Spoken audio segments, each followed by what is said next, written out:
Chapter 23. However small Eleanor's general dependence on Lucy's veracity might be, it was impossible for her on serious reflection to suspect it in the present case, where no temptation could be answerable to the folly of inventing a falsehood of such a description.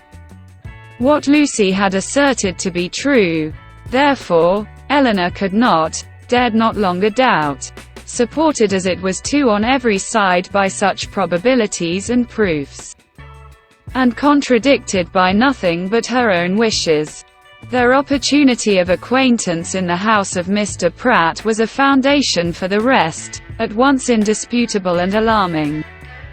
And Edward's visit near Plymouth, his melancholy state of mind, his dissatisfaction at his own prospects, his uncertain behavior towards herself, the intimate knowledge of the Miss Steeles as to Norland and their family connections, which had often surprised her, the picture, the letter, the ring, formed altogether such a body of evidence as overcame every fear of condemning him unfairly, and established as a fact, which no partiality could set aside, his ill-treatment of herself, her resentment of such behavior, her indignation at having been its dupe, for a short time made her feel only for herself, but other ideas, other considerations, soon arose.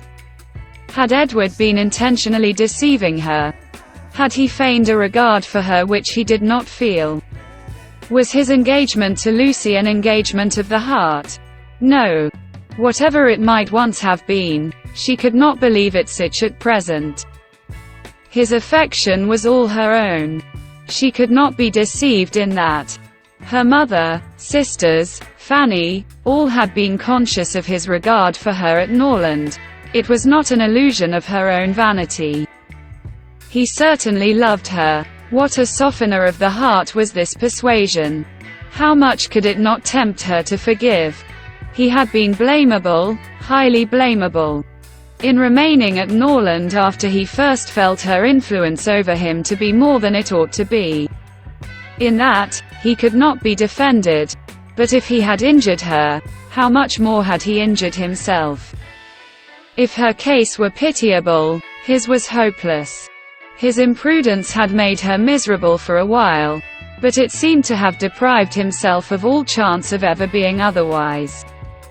She might in time regain tranquility. But he, what had he to look forward to?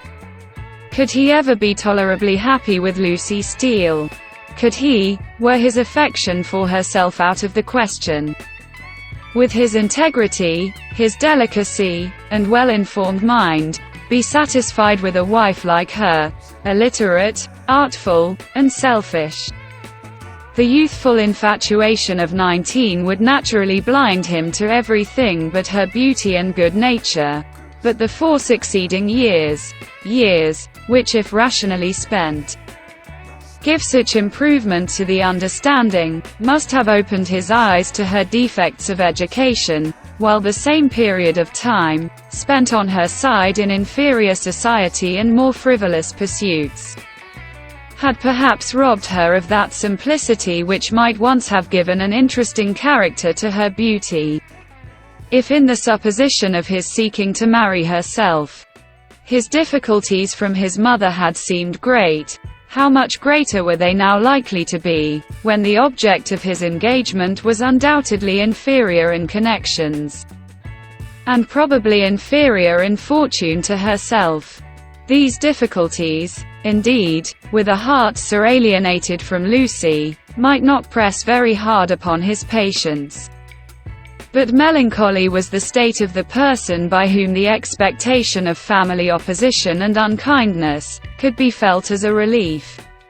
As these considerations occurred to her in painful succession, she wept for him, more than for herself, supported by the conviction of having done nothing to merit her present unhappiness, and consoled by the belief that Edward had done nothing to forfeit her esteem. She thought she could even now, under the first smart of the heavy blow, command herself enough to guard every suspicion of the truth from her mother and sisters.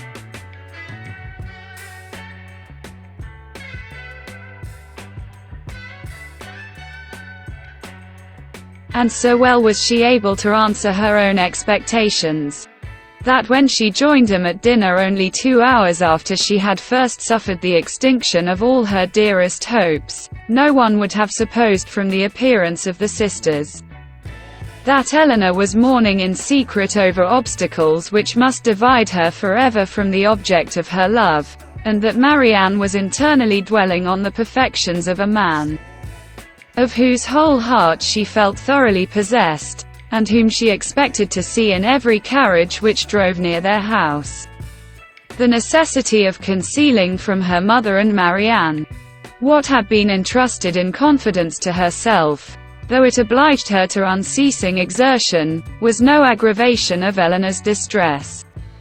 On the contrary, it was a relief to her to be spared the communication of what would give such affliction to them, and to be saved likewise from hearing that condemnation of Edward, which would probably flow from the excess of their partial affection for herself, and which was more than she felt equal to support, from their counsel, or their conversation. She knew she could receive no assistance. Their tenderness and sorrow must add to her distress, while her self-command would neither receive encouragement from their example nor from their praise. She was stronger alone, and her own good sense so well supported her, that her firmness was as unshaken, her appearance of cheerfulness as invariable, as with regrets so poignant and so fresh. It was possible for them to be.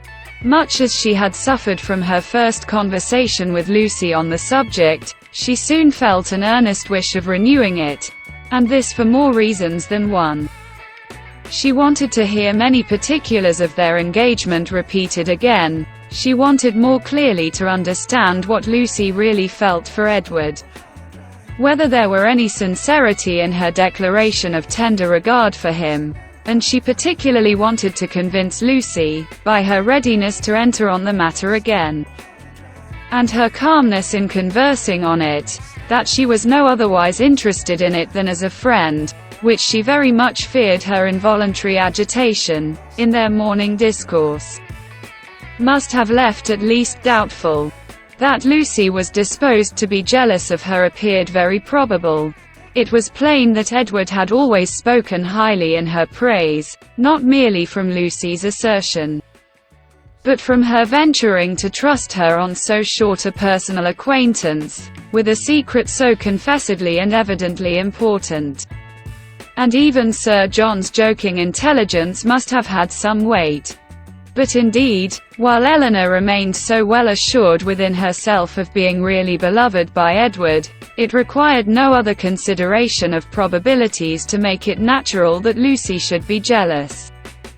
And that she was so, her very confidence was a proof. What other reason for the disclosure of the affair could there be, but that Eleanor might be informed by it of Lucy's superior claims on Edward, and be taught to avoid him in future? She had little difficulty in understanding thus much of her rival's intentions, and while she was firmly resolved to act by her as every principle of honor and honesty directed, to combat her own affection for Edward and to see him as little as possible, she could not deny herself the comfort of endeavoring to convince Lucy that her heart was unwounded. And as she could now have nothing more painful to hear on the subject than had already been told, she did not mistrust her own ability of going through a repetition of particulars with composure. But it was not immediately that an opportunity of doing so could be commanded. Though Lucy was as well disposed as herself to take advantage of any that occurred, for the weather was not often fine enough to allow of their joining in a walk, where they might most easily separate themselves from the others, and though they met at least every other evening either at the park or cottage, and chiefly at the former, they could not be supposed to meet for the sake of conversation.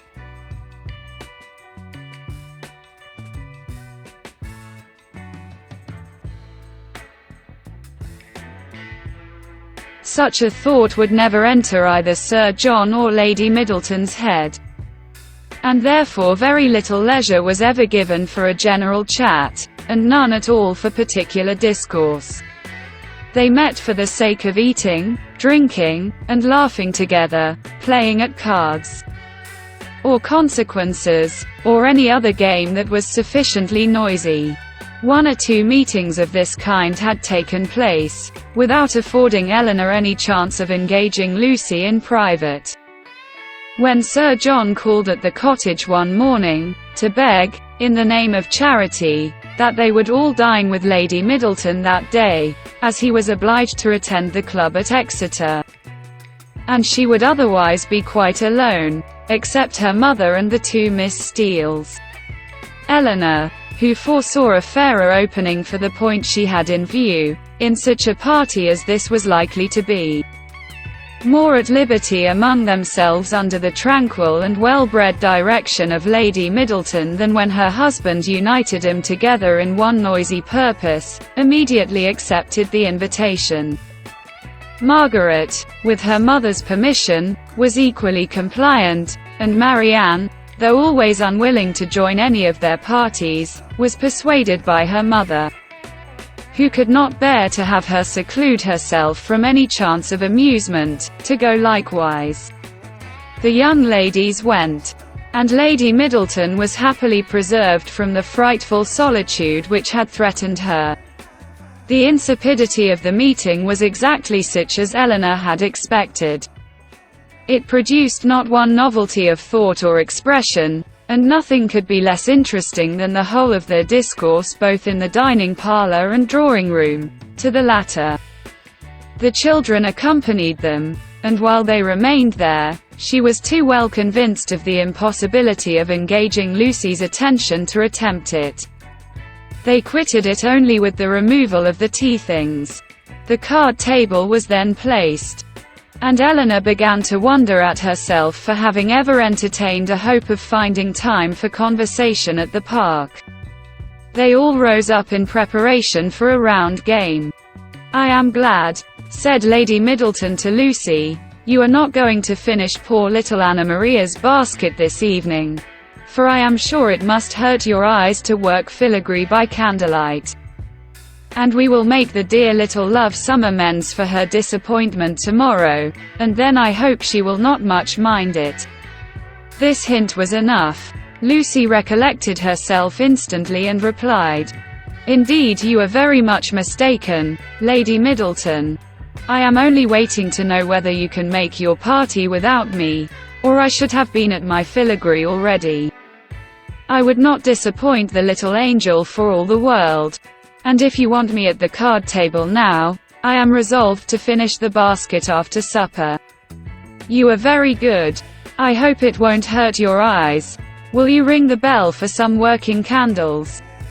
My poor little girl would be sadly disappointed, I know, if the basket was not finished tomorrow.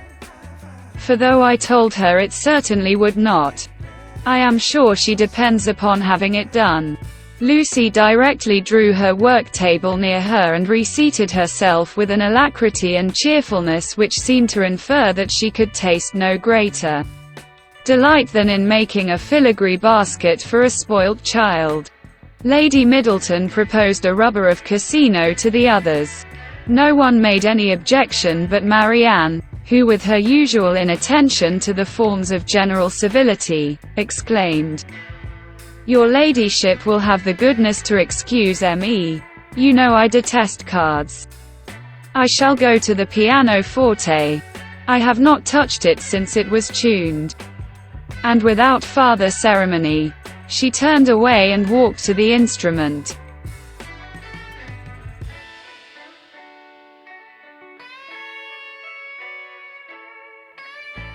Lady Middleton looked as if she thanked heaven that she had never made so rude a speech. "Marianne can never keep long from that instrument, you know, ma'am," said Eleanor, endeavouring to smooth away the offence. "And I do not much wonder at it, for it is the very best toned pianoforte I ever heard." The remaining 5 were now to draw their cards. "Perhaps," continued Eleanor, "if I should happen to cut out, I may be of some use to Miss Lucy Steele, in rolling her papers for her. and there is so much still to be done to the basket, that it must be impossible, I think, for her labor singly to finish it this evening. I should like the work exceedingly, if she would allow me a share in it. Indeed, I shall be very much obliged to you for your help, cried Lucy. For I find there is more to be done to it than I thought there was. And it would be a shocking thing to disappoint dear Anna Maria after all. Oh, that would be terrible. Indeed, said Miss Steele. Dear little soul, how I do love her. You are very kind, said Lady Middleton to Eleanor. And as you really like the work, perhaps you will be as well pleased not to cut in till another rubber, or will you take your chance now? Eleanor joyfully profited by the first of these proposals, and thus by a little of that address which Marianne could never condescend to practice, gained her own end, and pleased Lady Middleton at the same time. Lucy made room for her with ready attention, and the two fair rivals were thus seated side by side at the same table, and, with the utmost harmony, engaged in forwarding the same work. The pianoforte, at which Marianne, wrapped up in her own music and her own thoughts, had by this time forgotten that anybody was in the room besides herself, was luckily so near them that Miss Dashwood now judged she might safely, under the shelter of its noise, introduce the interesting subject, without any risk of being heard at the card table.